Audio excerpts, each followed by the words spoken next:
Praise the lord. దేవుని నామమునకు మహిమ కలుగును గాక. దేవుడు నా జీవితంలో ఎన్నో మేలులు చేశాడు అని చెప్పాను కదా! ఆ మేలులలో నేను చాలా వరకు మోస్ట్ ఆఫ్ ద థింగ్స్ వరకు నేను సంఘంలో నేను దేవునికి సాక్షిగా నిలబడి, దేవుని కృప చేత నా సాక్ష్యాలను నేను అందరితో షేర్ చేసుకోవడం జరిగింది. అదే ఈరోజు దేవుడు చేసిన మేలులని ఇలా మీ అందరితో కూడా పంచుకోవాలనే ఆశతో ఈరోజు ఈ వీడియో చేస్తున్నాను. నేను చెప్పాల్సిన నేను చెప్పిన సాక్ష్యం ఏంటి అనంటే, నేను అప్పుడే కొత్తగా దేవునిలో ఎదుగుతున్న రోజులు. అయితే ప్రతి ప్రార్థనకి ఆన్సర్ దొరుకుతుంది అని, మనము చేసే చిన్న చిన్న ప్రార్థనలు కూడా దేవుడు ఆన్సర్ చేస్తాడు అని చెప్పేసి నేను ఆ సిచ్యువేషన్ జరిగిన తర్వాత తెలుసుకున్నాను. ఏం జరిగింది అనంటే, మా సిస్టర్ ఆల్రెడీ 10th క్లాస్ అయిపోయింది. 10th క్లాస్ అయిపోయిన తర్వాత ఇంటర్మీడియట్ చదువుతున్నప్పుడు చాలా మా ఊర్లో ఉన్న కొన్ని కాలేజెస్ వచ్చేసి ఎవరైతే టాప్ ర్యాంకర్స్ ఉంటారో, లైక్ ఫస్ట్ 3 మెంబర్స్, 4 మెంబర్స్ వాళ్ళకైతే ఎక్కువ ఇంపార్టెన్స్ ఇస్తారనమాట. మా కాలేజీలో జాయిన్ అవ్వండి, మేము మీకు ఫ్రీ ఎడ్యుకేషన్ ఇస్తాము, ఫ్రీ హాస్టల్ ఇస్తాము, ఇలా అనుకుంటూ వస్తారనమాట. సో అలాగే మా చెల్లికి కూడా ఒక 3 కాలేజెస్ నుంచి ఈవెన్ బుక్స్ కూడా తీసుకొచ్చేసి, ఈ బుక్స్ అన్నీ మీకే ఇస్తున్నాము, నువ్వు మా కాలేజీలోనే చదవాలి అని చెప్పేసి 3 కాలేజెస్ వాళ్ళు వచ్చారనమాట.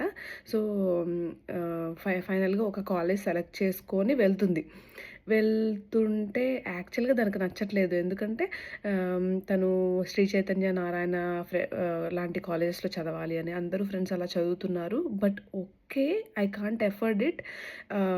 ఓకే, నేను ఈ కాలేజ్‌లోనే చదువుతాను అని అయిష్టంగానే వెళ్తుందనమాట. అయితే ఈ గ్యాప్‌లో మా అమ్మ ఒకసారి నాతో మాట్లాడి, "ప్రియా, నాకు అర్థం అవ్వట్లేదు. చెల్లికి ఇంతమంది 3 కాలేజీల వాళ్ళొచ్చారు. 3 కాలేజీల వాళ్ళు బుక్స్ తీసుకొచ్చారు. ఏం చేయాలో నాకు అర్థం అవ్వట్లేదు. ఏ కాలేజ్‌కెళ్ళాలో అని. అదైతే ప్రస్తుతానికి ఒక కాలేజ్‌కి వెళ్తుంది" అని చెప్పేసి చెప్పింది. అయితే నేను ఎందుకో ఆ రోజు నేను నా ప్రేయర్‌లో అప్పుడప్పుడే నేను ఇంకా విశ్వాసంలో ఎదుగుతున్న రోజులు. నేను నా ప్రార్థన చేసుకుంటుంటే, "దేవా, మా చెల్లి ఏ కాలేజీలో జాయిన్ అవ్వాలో అర్థం కావట్లేదు. కన్‌ఫ్యూజన్‌లో ఉంది. తనకొక హెల్ప్ చెయ్యి" అని చెప్పేసి ఒక చిన్న మాట అలా చెప్పాను. అలా చెప్తే ఎగ్జాక్ట్‌లీ నాకు గుర్తుండి 1 ఆర్ 2 డేస్ లోపులోనే మా అమ్మ కాల్ చేసి చెల్లికి సీట్ కన్ఫర్మ్ అయింది అని చెప్పింది. అదేంటి, ఆల్రెడీ కాలేజ్‌లో జాయిన్ అవుతుంది కదా! ఏంటి సీట్ కన్ఫర్మ్ అవ్వడం అని అడిగితే అప్పుడు చెప్పింది కదా, ఒక కొత్త యూనివర్సిటీ స్టార్ట్ చేశారు. ఆ యూనివర్సిటీకి ఏ ఎంట్రన్స్ ఎగ్జాము లేదు. ఎవరైతే స్కూల్స్‌లో ఫస్ట్ టాప్ 3లో ఉన్నారో వాళ్ళందరిని సెలెక్ట్ చేసుకొని ఆ యూనివర్సిటీలో వాళ్ళకి సీట్ ఇస్తున్నారు. అది ఎలా, ఆ ప్రోగ్రామ్ ఏంటి అనంటే, intermediate 2 years plus BTech 4 years కలిపి మొత్తం 6 ఇయర్స్. మొత్తం ఎడ్యుకేషన్ ఫీ అంతా ఫ్రీనే. కాకపోతే ఫుడ్ మాత్రం మనం ఎంతో కొంత పే చేయాలి. దానికి కూడా వాళ్ళు కాలేజ్ వాళ్ళు లోన్ ఇస్తారు. దానికి లోన్ కూడా శాంక్షన్ అవుతది అని చెప్పారు. అని చెప్పేసనంటే అసలు నాకు అర్థం అవ్వలేదు. ఏం జరుగుతుంది ఏంటి? ఇదొక అప్లికేషన్ పెట్టలేదు, ఒక ఎంట్రన్స్ ఎగ్జామ్ రాయలేదు, ఏం జరుగుతుంది అనేసి అసలు ఏంటమ్మా ఏం జరుగుతుంది అనంటే, ఆర్‌జేయూకేటీ అనేది ఒక మన సీఎం రాజశేఖర్ రెడ్డి గారు స్టార్ట్ చేశారు ఆ టైంలో. ఆ స్టార్ట్ చేసినోళ్ళు స్కూల్లో ఉన్న టాప్ మెంబర్స్ అందరిని తీసుకొని అక్కడికి చదివిస్తున్నారు అని చెప్పేసి. మా మా చెల్లి కూడా స్కూల్లో topper, I think first or second ప్లేస్‌లో ఉందనమాట. సో తనకి ఇలా సెలెక్ట్ అయింది అనే ఆప్షన్ తెలిస్తే మా మా అమ్మకి చాలా హ్యాపీ అనిపించింది. అది కూడా హ్యాపీగానే ఫీల్ అయింది. అప్పుడు నేను అనుకున్నాను, దేవా, నేను ఒక్క మాట అడిగాను, ఏ కాలేజ్‌లో జాయిన్ అవ్వాలి, కన్‌ఫ్యూజన్‌లో ఉంది అని చెప్పేసి నేను అడిగింది. అండ్ దట్ టూ కూడా ఓన్లీ 2 ఇయర్స్ వరకే. +2 తర్వాత ఏం జరుగుతుంది అనేది తెలీదు. కానీ నేను అడిగిన ఒక చిన్న మాట కోసం +2 కాదు కదా, ఈవెన్ 4 ఇయర్స్, ఆల్మోస్ట్ 6 ఇయర్స్ కూడా కంప్లీట్ ఎడ్యుకేషన్ ఫ్రీ ఇచ్చావా దేవా! అసలు నేను చేసిన ప్రార్థన ఏంటి? దేవుడిచ్చిన రెస్పాన్స్ ఏంటి? అండ్ దట్ టూ నేను చేసిన వెంటనే జస్ట్ 1 ఆర్ 2 డేస్‌లోనే ఈ కాల్ వచ్చింది, ఇన్ఫర్మేషన్ జరిగింది. అండ్ అప్పటి వరకు ఏ స్టూడెంట్‌కి తెలీదు ఇలా ఇలా ఒక యూనివర్సిటీ పెడుతున్నారు, దాంట్లో ఇలా స్టూడెంట్స్‌ని తీసుకుంటున్నారు అని. నాకైతే చాలా హ్యాపీ అనిపించింది. ఎంతో దేవునికి ఎంతో కృతజ్ఞురాలినే ఉన్నాను. అండ్ ఇలానే కాకుండా నేను నేను నా డిగ్రీ చదువుతున్న రోజుల్లో చిన్న చిన్న వాటికి గూడా ప్రేయర్ చేయాలి. చిన్న చిన్న వాటికి గూడా దేవుడు రెస్పాండ్ అవుతాడు అని చెప్పేసి నేను నా ఫ్రెండ్స్‌ని చూసి నేర్చుకున్నాననమాట. లైక్ దేవా నాకు కాలేజ్ టైమ్ అయితుంది దేవా ప్లీజ్ నాకు టైంకి బస్ వచ్చేలా చెయ్యి. లేకపోతే అయ్యో దేవా ఏంటి నా నా పెన్‌లో రీఫిల్ అయిపోతుంది. నాకు ఇది అయిపోతే నాకు ఆల్టర్‌నేటివ్ పెన్ లేదు. నాకు ఇంకో ఆప్షన్ లేదు. దేవా ప్లీజ్ ఇంక్ చివరి వరకు వచ్చేలా చెయ్యి. అలా అని నా ఫ్రెండ్ ప్రేయర్ చేసేది. ఆ!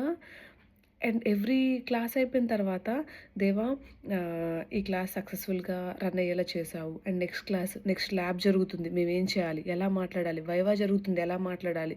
వైవా జరుగుతున్నప్పుడు మీ తండ్రి ఆత్మ మీలో ఉండి మాట్లాడుచున్నది కానీ మాట్లాడేవారు మీరు కారు అని మీ యొక్క వాక్యం సెలవిస్తుంది. సో, మీ యొక్క ఆత్మ ద్వారా నాతో మాట్లాడించి వైవాలో ప్రాపర్‌గా ఆన్సర్ చెప్పగలిగేలా చేయండి. ఆ! ల్యాబ్‌లో ప్రాపర్‌గా ఎగ్జామ్ రాయగలిగేలా చేయండి. ఇలా ఎగ్జాము ఇవి అంటే పెద్ద పెద్ద థింగ్స్. కానీ పెన్‌లో ఇంక్ అయిపోతుంది. దేవా నాకిక్కడ పింపుల్స్ వస్తుంది. పింపుల్స్ తీసేవా ప్లీజ్ దేవా అండ్ లైక్ మన ఒక కామన్ ఫ్రెండ్ ఒక ఫ్రెండ్ కానీ, ఒక మన ఆత్మీయ ఏమంటారు? చాలా క్లోజ్ పర్సన్‌తో మనం మాట్లాడతాం కదా! మన క్లోజ్ థింగ్స్, పర్సనల్ థింగ్స్ అని అలా చిన్నవి చెప్పినా కానీ దేవుడు ఆన్సర్ చేస్తాడు. మీ యొక్క మనం చేయాల్సింది ఏంటి అనంటే, మన యొక్క రిక్వెస్ట్‌లు మనం ప్రార్థనలో పెట్టడమే. ఆ ప్రార్థనలకు జవాబు అది చిన్నదైనా, పెద్దదైనా గానీ దేవుడు జవాబిస్తాడు. అది మాత్రం నేను ఎక్స్‌పీరియన్స్ అయ్యాను. ఎవరైతే దేవునిలోకి ఇప్పుడిప్పుడే వస్తున్నారో, ఆల్రెడీ దేవుని కృప గురించి తెలిసిన వారికి ఇయన్నీ ఆల్రెడీ ఎక్స్‌పీరియన్స్‌డే తెలిసే ఉంటుంది. ఎవరైతే దేవుని గురించి ఇప్పుడిప్పుడే తెలుసుకుంటున్నారో వాళ్ళందరికీ ఈ విషయం చెప్పాలని అనుకుంటున్నాను. చిన్న విషయాలని అనుకోవద్దు.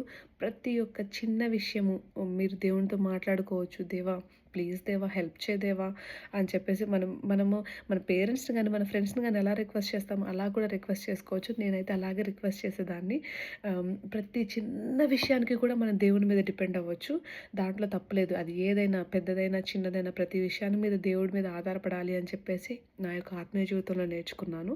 మీరందరూ కూడా ఇలా ప్రతి చిన్న విషయానికి, పెద్ద విషయానికి అన్నిటికి దేవుని మీద డిపెండ్ అయ్యి మీ యొక్క హృదయాన్ని కుమ్మరించి ఆయన హెల్ప్ కోసం ఆహ్, ఆశిస్తారని, ప్రార్థనలు చేస్తారని దానికి తగినట్టుగా నేను విష్ చేస్తూ thank you. Praise the lord.